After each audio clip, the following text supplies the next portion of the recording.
বন্ধুরা কেমন আছেন? আশা করি সকলে ভালো আছেন। আজকে আপনাদেরকে দেখাবো আপনারা যে স্মার্টফোনটি ব্যবহার করেন সে ফোনে কীভাবে আপনারা কল ফরওয়ার্ডিং করবেন।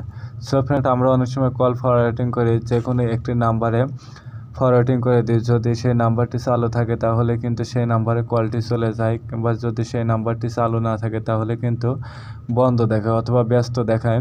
সো ফ্রেন্ড, আজকে আপনাদেরকে দেখাবো যে কল ফরওয়ার্ডিংটি সেটি মাধ্যমে আপনারা চালু করেন তাহলে কিন্তু আপনাদের ফোন থেকে আউটগোয়িং কল যাবে, কিন্তু ইনকামিং কল আসবে না। অর্থাৎ আপনি যদি কাউকে ফোন দেন তাহলে কিন্তু সেই ফোনটি আপনি দিতে পারবেন, কিন্তু আপনাকে যদি কেউ ফোন দেয় তাহলে কিন্তু সেখানে বলবে এই নাম্বারটি আর ব্যবহৃত হচ্ছে না।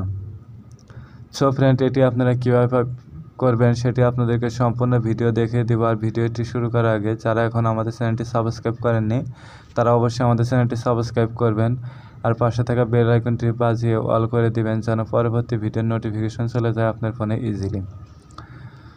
সো ফ্রেন্ড, এর জন্য যে শুধু আপনার স্মার্টফোনে হতে হবে এরকম নয়, আপনি যে কোনো ফোনে এই কাজটি করতে পারবেন। আপনি যদি বাটন ফোন হয় তাহলে কিন্তু আপনি এই কাজটি খুব সহজেই করতে পারবেন। সো ফ্রেন্ড, বাটন ফোনে হলে আপনি টাইপ করা শুরু করবেন, আর যদি বাটন ফোন না হয়ে যদি আপনার স্মার্টফোন হয় তাহলে আপনারা ডায়াল প্যাডে চলে যাবেন। ডায়াল প্যাডে যাওয়ার পরে এখানে ডায়াল প্যাড এরকম শো করবে, এখান থেকে আপনারা ডায়াল করবেন *2*1#।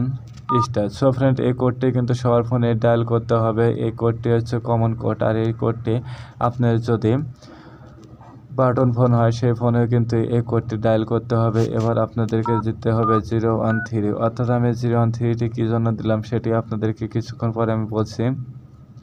সো ফ্রেন্ড, আমার ফোনে যে সিমটি তোলা আছে সেই সিমটি গ্রামীণ সিম। এখন যে 013 কোডে যে একটি সিম এসেছে সেই সিমটি, যার কারণে কিন্তু আমি 013 দিলাম। আপনার যদি গ্রামীণে 017 কোডে সিম হয় তাহলে 017 দিবেন, আর আপনার যদি অন্য কোনো কোম্পানির সিম যেমন 018 অথবা 016, এয়ারটেল হলে 016, টেলিটক হলে 015। সো ফ্রেন্ড, আপনারা যে কোনো সিমের এটি করতে পারবেন, আর সেই সিমের কোডটি আপনারা এখান থেকে দিয়ে দিবেন। দিয়ে দেওয়ার পরে একটি কমন কোড দিতে হবে 00। সো ফ্রেন্ড, এটি দেওয়ার পরে আপনারা এখানে টাইপ করবেন # আমি আবারও বলছি, এটি কিন্তু যে কোনো সিমে দিতে পারবেন। আপনি যদি অন্য কান্ট্রি থেকে দিতে চান তাহলে কিন্তু আপনি সেই কান্ট্রির যে কোম্পানির সিমটি ব্যবহার করেন সেই কোম্পানির কোডটি অবশ্যই দিতে হবে। প্রথম কোডটি দেওয়ার পরে 00# দিয়ে দিবেন। সো ফ্রেন্ড, আর কমন কোড *21#। সো ফ্রেন্ড, এটি দেওয়ার পরে আপনারা এখান থেকে আপনাদের সিম 1 কিংবা 2 যদি থাকে, আর যদি আপনারা একটি সিম ব্যবহার করেন তাহলে কিন্তু 1 2 আসবে না। সো ফ্রেন্ড, আমি এখানে সিম 2তে করবো, যার কারণে আমি সিম 2তে ক্লিক করে দিলাম। এখানে দেখতে পাচ্ছেন MI code *। So friend, call forwarding registration successful, অর্থাৎ আমার কল ফরওয়ার্ডিং রেজিস্ট্রেশন সাকসেসফুল হয়ে গেছে। আমার উপরে দেখতে পাচ্ছেন একটি আইকন, এই আইকন কিন্তু চলে এসেছে। আপনার এটি যদি যখন চলে আসবে তখন কিন্তু আপনারা বুঝতে পারবেন আপনাদের কলটি ফরওয়ার্ডিং হয়েছে কিনা। সো ফ্রেন্ড, কল ফরওয়ার্ডিং করলেন, কিন্তু যদি আপনি এই কল ফরওয়ার্ডিংটা কিছু সময় পরে, অর্থাৎ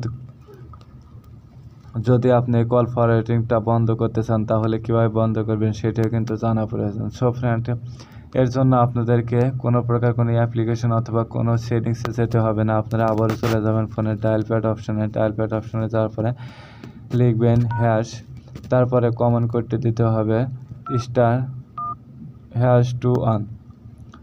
সো ফ্রেন্ড, #21 দেওয়ার পরে আবার এখানে ক্লিক করবেন #এ ক্লিক করার পরে আপনারা যে সিমটি দিয়ে চালু করেছিলেন এখানে আইকনটি চলে এসেছে, দেখতে পাচ্ছেন কল ফরওয়ার্ডিং।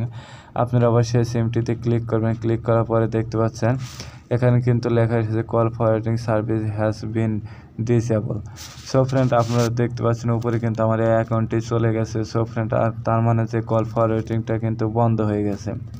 সো ফ্রেন্ড, এভাবে আপনারা খুব সহজেই কল ফরওয়ার্ডিং করে রাখতে পারবেন। আপনারা কিন্তু কল দিতে পারবেন, কিন্তু আপনাদের ফোনে কোনো প্রকার কোনো কল আসবে না। সো ফ্রেন্ড, আজকে ভিডিওটিতে এটা দেখানো ছিল। আমাদের ভিডিওগুলো যদি ভালো লাগে অবশ্যই লাইক করবেন এবং কমেন্ট করে জানাবেন ভিডিওটি কেমন হয়েছে।